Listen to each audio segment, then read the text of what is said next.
et bienvenue à cette vidéo que j'intitule Balle molle 101, qui est surtout pour les filles qui n'ont jamais joué à la balle molle, qui ne savent pas exactement à quoi s'attendre pour cette saison. Eric et moi avons pensé faire cette petite vidéo-là pour rappeler les positions de base, les jeux de base, quelques situations pour que ce soit clair avant qu'on commence les pratiques et les games officiels. Mais évidemment, ça s'apprend au fil du temps, donc pas de stress si vous ne retenez pas tout ce qui se dit dans cette vidéo. Et voilà, on commence tout de suite. Donc, la balle molle se joue à la défensive et à l'offensive. Défensive étant quand on est dans le champ et à l'offensive quand on est au bâton. Sur un terrain de baseball et pendant une partie de balle molle, à la défensive, quand on est dans le champ, il y a 10 filles qui peuvent être sur le terrain. Je nomme les positions très rapidement pour que ce soit clair pour tout le monde. Donc, d'abord, on a la catcher qui est au marbre. C'est celle qui recueille les lancers de la lanceuse et qui fait quelques jeux s'il y a des coureuses qui s'avancent vers le marbre. On a la joueuse de premier but, la joueuse de deuxième but, celle de troisième but.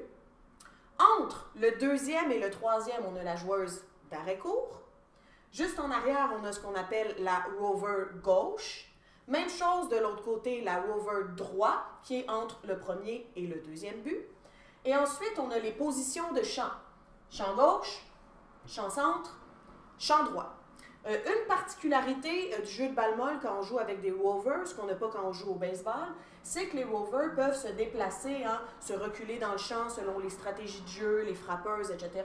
Peuvent se reculer un peu davantage dans le champ, peuvent s'avancer, aller à gauche, à droite, mais bon, ça c'est une particularité des rovers, on en parlera durant les pratiques. Donc, ça c'est le positionnement classique à la défensive à la balle molle. Évidemment, à l'offensive, c'est l'équipe qui est au bâton qui frappe la balle. Une autre particularité de la balle molle dans notre ligue, la LBMM, c'est que la lanceuse, c'est pour ça que je l'ai mis en orange ici, la lanceuse qui te lance la balle quand tu es au bâton, c'est une fille de ta propre équipe. Ce n'est pas une fille de l'autre équipe comme au baseball. Donc, quand on va être au bâton, pour les filles qui n'ont jamais joué, en général, c'est Caro Côté, Britt ou Val Lalonde qui nous lance la balle quand on est au bâton. Ça, c'est une particularité, une différence qu'on n'a pas avec le baseball. Donc, on va y aller maintenant avec quelques situations de jeu très simples, juste pour vous mettre un peu en tête les règlements de base de la balle molle. Donc, admettons qu'on est les rebelles au champ. Tout le monde est à sa position et il y a une coureuse, une frappeuse de l'autre équipe qui s'avance au marbre pour frapper. Il y a plusieurs choses qui peuvent se passer. On a 3 lancers dans la ligue. Si, par exemple, la lanceuse vous fait 3 lancers et que, comme on dit, vous swingez dans le beurre, vous êtes retiré. Ça fait un retrait. Il peut se passer d'autres choses. Il peut se passer des fausses balles, c'est-à-dire que vous avez frappé la balle, mais qu'elle n'est pas en jeu, elle n'est pas dans la bonne zone du jeu. Par exemple, vous l'avez frappée, elle est allée à l'extérieur ou est allée à l'extérieur de la ligne avant le 3e but. Donc, ces balles-là vont vous donner des prises. Et à la balle molle, ce qu'on a de particulier dans la ligue, c'est qu'on a une petite zone ici de frappe qui fait en sorte que si la frappeuse frappe une petite balle qui ne dépasse pas cette ligne-là, qui est dessinée sur le terrain à tous les matchs, la balle n'est pas bonne non plus. Donc, mais généralement, les filles frappent la balle et il y a plein de cas de figure, il y a plein de situations qui peuvent se passer. Donc, on commence avec une première situation, par exemple, une première frappeuse de l'autre équipe qui frappe. Elle peut frapper un roulant, c'est-à-dire que la balle reste par terre et une des joueuses de la défensive l'attrape, ou elle peut frapper un ballon, peu importe, qu'est-ce qui se passe. S'il n'y a pas de coureuse sur les buts, pensez par exemple à si c'est la première fille au bâton de l'alignement de l'autre équipe, si elle frappe un roulant, ce qui va se passer, vu qu'il n'y a personne d'autre sur les buts avant elle, c'est que les filles de la défensive vont essayer de l'attraper et de l'envoyer le plus rapidement possible au premier but. Par exemple, la balle est frappée proche du 3e, la 3e l'attrape, on la lance rapidement au premier but, etc. Même chose pour tout le monde. quand la balle est plus loin dans le champ, par exemple, les filles du champ vont devoir faire un relais, puis on va essayer de la retirer dépendant d'où est-ce qu'elle est rendue sur les buts. Évidemment, quand on frappe une balle loin dans le champ, la coureuse a le temps de passer le premier but, puis elle va continuer à courir aussi longtemps qu'elle juge qu'elle peut se rendre aux autres buts et au marbre. Donc, en général, ça c'est une situation classique. Une autre situation qui peut se passer, c'est que la frappeuse frappe un fly, par exemple, c'est un ballon, hein? Et là, le ballon se dirige, les filles se positionnent dans la défensive. Une chose qui est très importante à savoir, c'est pour éviter qu'on se rentre dedans puis finalement qu'on échappe la balle, de toujours ce qu'on dit, caler la balle quand on pense qu'on l'a. Hein? Donc, je suis par exemple ici, rover gauche, il y a un ballon qui arrive, je pense que je l'ai, je vais dire je l'ai, je l'attrape. Et si je l'attrape sans l'échapper, la coureuse est automatiquement retirée. Donc, ça, c'est un jeu de base assez simple. Quand il n'y a pas d'autres coureurs sur les buts, c'est une frappeuse seule, hein, finalement, qui s'élance au bâton. Donc, ça, c'est un premier cas de figure. Un deuxième cas de figure, c'est quand il y a déjà une coureuse sur les buts et il y a une nouvelle frappeuse qui arrive au bâton. Donc, imaginons qu'il y a déjà une coureuse ici qui s'est rendue au premier but et qu'il y a une nouvelle fille au bâton. Donc, la fille qui est ici frappe. Imaginons qu'elle frappe un roulant. Okay? Elle frappe un roulant ici. Ici, au deuxième but, on attrape cette balle-là. On va toucher à son but. La fille qui se rendait du premier au deuxième est retirée parce que c'est ce qu'on appelle un jeu forcé. Hein? La fille du premier but n'avait pas le choix de courir. Elle était obligée de courir parce que l'autre s'en venait derrière elle. Donc, elle était obligée de courir. La fille du deuxième but a juste à attraper la balle et à toucher à son but avec la balle dans le gant. Si on a le temps, on peut faire ce qu'on appelle un double jeu. Hein? Par exemple, la deuxième but a réussi à capter la balle, elle a touché à son but, cette coureuse-là est retirée, mais on peut essayer de lancer au premier but pour essayer de retirer celle-là aussi. C'est ce qu'on appelle un double jeu. Donc, on touche au coussin, on envoie la balle au premier but. Si la balle est envoyée au premier but avant que la frappeuse se soit rendue, ça fait 2 retraits d'un coup, un double jeu. Donc, ça, c'est un premier cas de figure. Évidemment, ce qui peut se passer, c'est que la fille au bâton est frappée très, très loin et les filles ont eu le temps de courir, puis elles-mêmes ont eu le temps d'être safe au but. Ça arrive aussi. Mais qu'est-ce qui se passe quand il y a un ballon? Hein? Donc, même situation. Il y a déjà une fille au premier but et la frappeuse frappe un ballon. Il va se passer 2 choses si la fille en défensive attrape le ballon de la frappeuse. Par exemple, si la frappeuse frappe un ballon, ça se rend à l'arrêt-court et Caroline Côté attrape le ballon, la frappeuse est automatiquement retirée. Mais il faut se rappeler qu'il y a encore une fille ici. Hein? Et ce que la fille va faire, c'est qu'elle doit rester à son but hein, jusqu'à ce qu'elle soit certaine, par exemple, qu'elle peut vraiment courir. Par exemple, si Caroline Côté échappe le ballon, la fille au premier but pourrait très bien se dire « Ok, j'ai le temps. » Bien, avec Caroline Côté, il ne faut jamais faire ça, là, parce que premièrement, elle n'échappe jamais les balles. Deuxièmement, elle va les rattraper et elle va la lancer vite. Mais bon, admettons que la fille échappe le ballon, bien, la joueuse de premier but est obligée de courir parce que la frappeuse, elle aussi, vu que le ballon a été échappé, va essayer de se rendre au premier but. Donc, à partir de ce moment-là, on fait la même chose que dans la première situation. On essaye d'envoyer la balle rapidement au deuxième but. Si on peut, on essaye de l'envoyer au premier. Donc, ça, c'est des jeux de base hein, qui vont vous arriver très, très, très souvent au cours de la saison. Un autre cas de figure, c'est quand ce n'est pas un jeu forcé lorsque l'autre équipe est au bâton. Je vous ai dit tantôt qu'un jeu forcé, c'est quand, par exemple, il y a une coureuse sur un but et qu'elle est obligée de courir à l'autre but parce qu'il y a une autre fille qui s'en vient derrière. Ça, c'est un jeu forcé. Mais, admettons qu'il y a une coureuse au deuxième but et qu'il y a une frappeuse ici au marbre. Cette fille-là n'est pas obligée de courir. Hein? Ça va dépendre d'à quel point elle suit bien le match, d'à quel point elle sait ce qui peut se passer, elle va regarder où va aller la balle pendant que sa coéquipière va frapper, mais s'il n'y a pas personne d'autre sur les buts, cette fille-là n'est pas obligée de courir. Et c'est ce qu'on appelle un jeu qui est pas forcé. Quand c'est pas forcé, on dit quoi? C'est juste pas un jeu forcé. Donc, imaginons maintenant que la frappeuse, il n'y a personne au premier, il n'y a personne au troisième, hein? Il y a juste une fille au deuxième, et la frappeuse frappe un roulant ici. OK? La frappeuse doit obligatoirement se rendre au premier but, elle a frappé, elle doit courir. Elle pourrait rester tout simplement au deuxième but, elle n'est pas obligée de courir. Mais admettons que cette fille-là décide de se rendre au troisième but, c'est pas un jeu forcé. Je le répète, elle n'était pas obligée de courir. Et quand c'est pas un jeu forcé, c'est différent pour les filles du deuxième, du troisième but. C'est différent comment on doit réagir.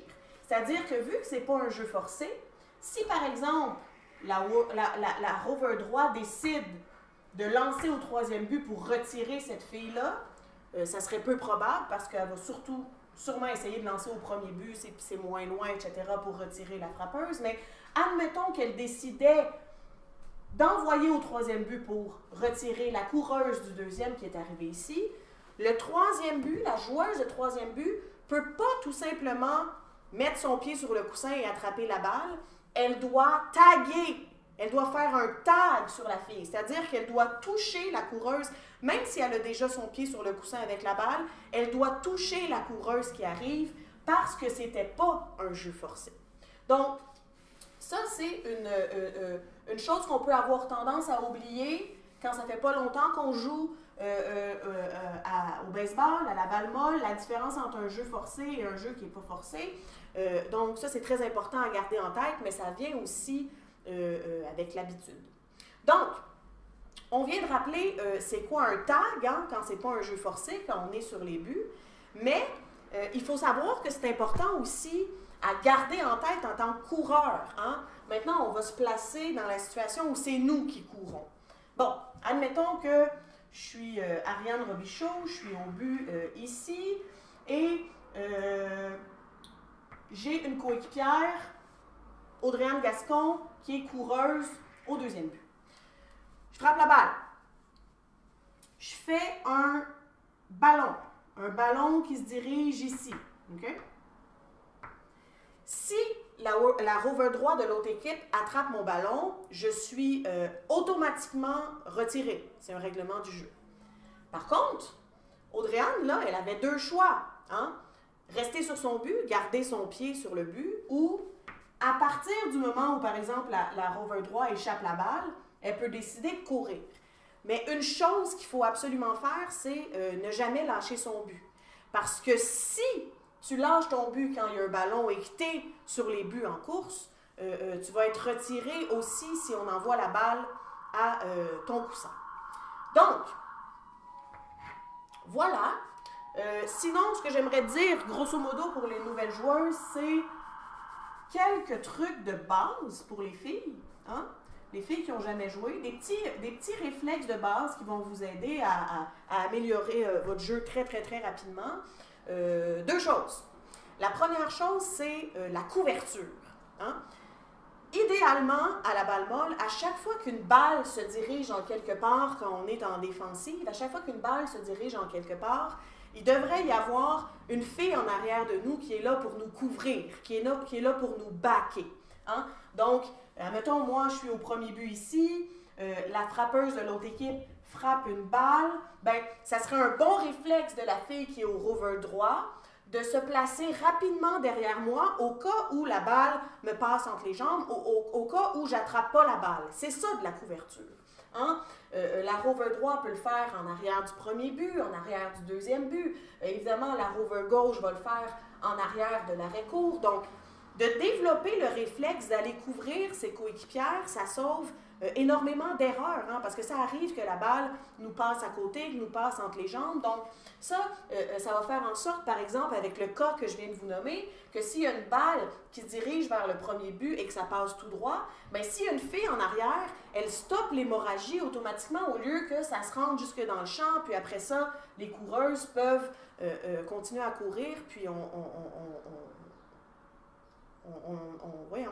on amène plus de chances, évidemment, que les joueurs avancent puis fassent des points au marbre.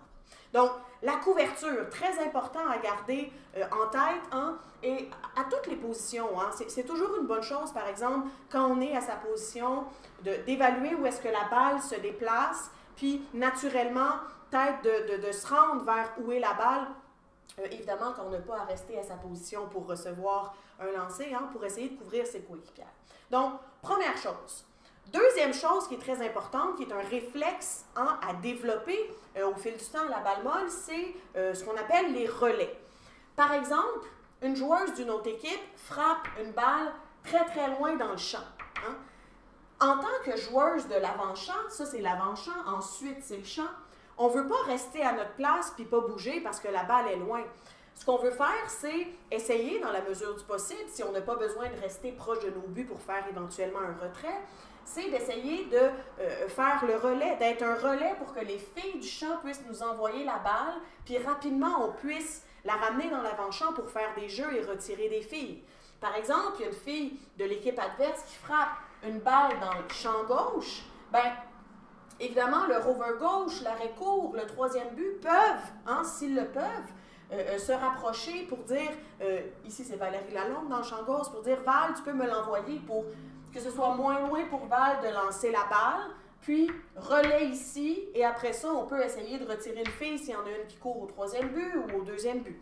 Donc ça, c'est le concept de relais. Évidemment, ça concerne spécifiquement, hein, les rovers, hein, qui vont être appelés beaucoup à jouer en relais pour les filles du champ, mais ça peut être souvent aussi le deuxième but, l'arrêt court, troisième but. Ça dépend toujours de s'il y a une fille qui s'en vient à ton but, hein, en tant que premier, deuxième, troisième, puis si tu dois rester à ta position. Donc, couvrir les filles, faire des relais à la défensive, extrêmement important. Sinon, là je vous parle beaucoup de défensive depuis tantôt, mais il y a quand même des choses à savoir à propos de l'offensive dans notre ligue. Hein. Il y a des petits règlements qui sont différents, par exemple, du baseball, ou même de la balle molle, qui ont de la misère à nous rester en tête quand on n'est pas habitué ou quand on n'a jamais joué. Une chose qu'il faut savoir, c'est quand on est coureuse sur les buts, on a frappé, on s'est rendu sur les buts, puis on a une autre coéquipière qui vient frapper, il faut toujours avoir le pied sur le but quand on attend, hein, quand on attend que notre coéquipière frappe. Il faut toujours avoir le pied sur le but jusqu'à ce qu'il y ait un contact entre le bâton et la balle ici. Admettons que je suis coureuse au premier but, puis j'ai une coéquipière qui frappe.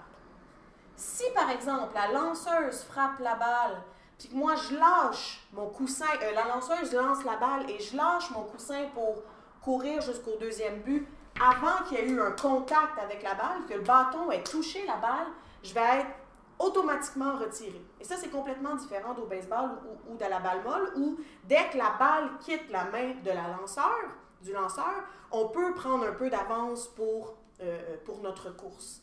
Dans notre ligue, il y a beaucoup de retraits qui sont faits parce qu'on a oublié d'attendre qu'il y ait un contact entre le bâton et la balle ici, puis on s'est mis à courir.